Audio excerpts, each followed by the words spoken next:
Hi ಎಲ್ರಿಗೂ ನಮಸ್ಕಾರ. ಇವತ್ತು ಪಪ್ಪಾಯ ಕಾಯಿಂದ ಗ್ರೇವಿ ಮಾಡೋಣ.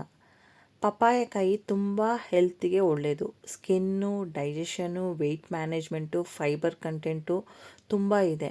ನೀವು ಅದು ಮಾಡಿ ಟೇಸ್ಟ್ ಮಾಡಿ ನೋಡಿ ಗೊತ್ತಾಗುತ್ತೆ ನಿಮಗೆ. ತುಂಬ ಹೆಲ್ತ್ ಬೆನಿಫಿಟ್ಸ್ ಇದೆ ನೋಡಿ. ಕಟ್ ಮಾಡಿಕೊಂಡು 2 ಭಾಗ ಮಾಡಿಕೊಂಡು ಬೀಜ ಎಲ್ಲ ತೆಗಿಬೇಕು. ಸಿಪ್ಪೆ ಪೀಲ್ ಮಾಡ್ಕೊಳ್ಳೋಣ ಕ್ಲೀನಾಗೆ. ಪೀಲ್ ಮಾಡಿಕೊಂಡು ಸಣ್ಣದಾಗಿ ಹೆಚ್ಕೊಳ್ಳೋಣ.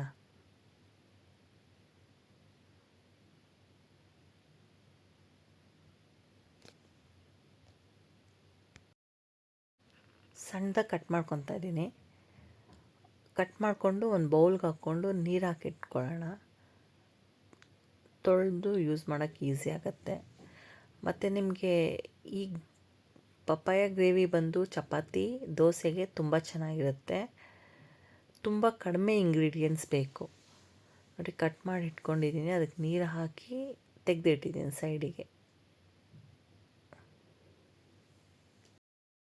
ಮಸಾಲೆಗೆ ಬೇಕಾಗಿರೋ ಇಂಗ್ರೀಡಿಯೆಂಟ್ಸು: 1 ಬೌಲಷ್ಟು ಕಾಯಿ ತುರಿ, 2ರಿಂದ 3 ಪೀಸ್ ಚಕ್ಕೆ, 2 ಲವಂಗ, 3 ಪೀಸ್ ಏಲಕ್ಕಿ ಕಾಯಿ, 1 ಸ್ಪೂನ್ ಜೀರಿಗೆ, 1 ಸ್ಪೂನ್ ಕಡಲೆ, ಸ್ವಲ್ಪ ಕೊತ್ತಂಬರಿ ಸೊಪ್ಪು ಗಾರ್ನಿಷ್ಗೆ ಬೇಕಾಗುತ್ತೆ. ಮತ್ತು ನಾನು ಬ್ಯಾಡಗಿ ಮೆಣಸಿನ್ಕಾಯಿ ಮತ್ತು ಒಣಮೆಣ್ಸಿನ್ಕಾಯಿ ಯೂಸ್ ಮಾಡಿದ್ದೀನಿ. ಬೇಕಾಗಿರೋರು ಹಸಿಮೆಣ್ಸಿನ್ಕಾಯಿ ಯೂಸ್ ಮಾಡ್ಬೋದು, ನಿಮ್ಮ ಟೇಸ್ಟಿಗೆ ತಕ್ಕನಾಗೆ, ಆಪ್ಷನಲ್ ಅದು. ಎಲ್ಲನೂ ಮಿಕ್ಸಿ ಜಾರ್ಗೆ ಹಾಕ್ಕೊಳ್ಳೋಣ. ಮಿಕ್ಸಿ ಜಾರ್ಗೆ ಹಾಕ್ಕೊಂಡು ಗ್ರೈಂಡ್ ಮಾಡಿ ಇಟ್ಕೊಳ್ಳೋಣ ಪೇಸ್ಟು. ನಾನು ಈರುಳ್ಳಿ ಬೆಳ್ಳುಳ್ಳಿ ಹಾಕಿಲ್ಲ, ಯಾಕಂದರೆ ವ್ರತ ಮಾಡೋರು, ಉಪವಾಸ ಇರೋರು ಕೆಲವರು ಈರುಳ್ಳಿ ಬೆಳ್ಳುಳ್ಳಿ ತಿನ್ನಲ್ಲ. ಹಾಗಾಗಿ ಇದು ಈರುಳ್ಳಿ ಮತ್ತು ಬೆಳ್ಳುಳ್ಳಿ ಇಲ್ಲದೆ ಮಾಡುವಂಥ ಗ್ರೇವಿ. ಒಗ್ಗರಣೆಗೆ 1 ಟೊಮೆಟೊ ಬೇಕು, ಹೆಚ್ಚಿಟ್ಕೊಂಡಿದ್ದೀನಿ. 1 ಸ್ಪೂನ್ ಜೀರಿಗೆ, ಕರಿಬೇವಿನ ಸೊಪ್ಪು ಮತ್ತು ಸಾಸಿವೆ. ಒಗ್ಗರಣೆಗೆ 2 ಸ್ಪೂನ್ ಎಣ್ಣೆ ಹಾಕ್ಕೊಳ್ಳೋಣ. ಎಣ್ಣೆ ಜಾಸ್ತಿ ಬೇಡ, ಈ ಗ್ರೇವಿಗೆ ಕಡಿಮೆ ಸಾಕು. ಸಾಸಿವೆ, ಜೀರಿಗೆ ಹಾಕ್ಕೊಳ್ಳೋಣ ಮತ್ತು ಕರಿಬೇವಿನ ಸೊಪ್ಪು. ಈರುಳ್ಳಿ ಆಪ್ಷನ್ನು, ಬೇಕಿದ್ದರೆ ಹಾಕ್ಕೋಬೋದು ನೀವು.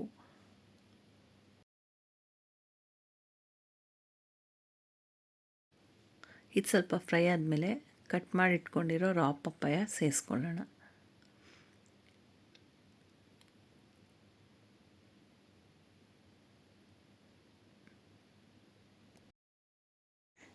ನಿಮಗೂ ಒಂದೇ ಥರ ಟೇಸ್ಟು ಮಾಡಿ ಬೇಜಾರಾಗಿರುತ್ತೆ. ಇದು ಒಂದು ಹೊಸ ಟೇಸ್ಟು, ಟ್ರೈ ಮಾಡಿ ನೋಡಿ, ತುಂಬ ಚೆನ್ನಾಗಿರುತ್ತೆ.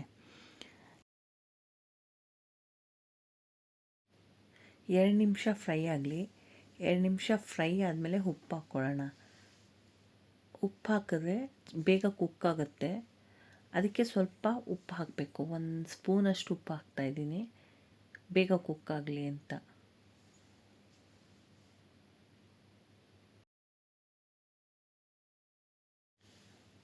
ಒಂದೂವರೆ ಬೌಲಷ್ಟು ನೀರು ಹಾಕ್ಕೊಳ್ಳಿ. ನೀರು ಹಾಕ್ಕೊಂಡು ಒಂದು 7 ನಿಮಿಷ ಮುಚ್ಚಿಟ್ಬಿಡಿ, ಅದು ಚೆನ್ನಾಗಿ ಕುಕ್ ಆಗಲಿ.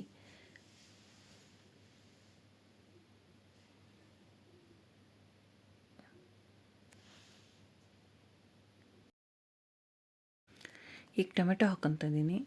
ಟೊಮೆಟೊ ಹಾಕಿದ್ಮೇಲೆ ರುಬ್ಬಿಕ್ಕಿರೋ ಮಸಾಲೆ ಹಾಕ್ಕೊಳ್ಳೋಣ. ಮಸಾಲೆ ಹಾಕ್ಕೊಂಡು ನಿಮ್ಮ ಕನ್ಸಿಸ್ಟೆನ್ಸಿಗೆ ನೀರು ಹಾಕ್ಕೊಳ್ಳಿ. ನಾನು 2 ಬೌಲ್ ನೀರು ಹಾಕ್ತೀನಿ. ಇದು ತುಂಬ ಗಟ್ಟಿನೂ ಬೇಡ, ತೆಳುಗೂ ಬೇಡ, ಹಾಗಾಗಿ 2 ಬೌಲ್ ನೀರು ಹಾಕ್ತಾಯಿದ್ದೀನಿ.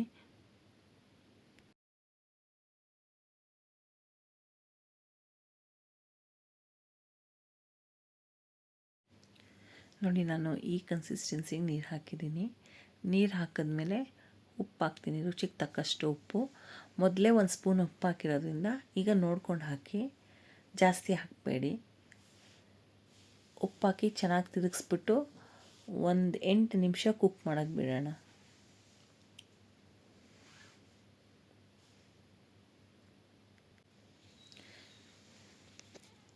ಈಗ ನೋಡಿ ಕುಕ್ಕಾಗಿದೆ. ಸ್ವಲ್ಪ ಕೊತ್ತಂಬರಿ ಸೊಪ್ಪು ಇನ್ನೇನು ಇಳಿಸೋವಾಗ ಹಾಕ್ಕೊತಾ ಇದ್ದೀನಿ.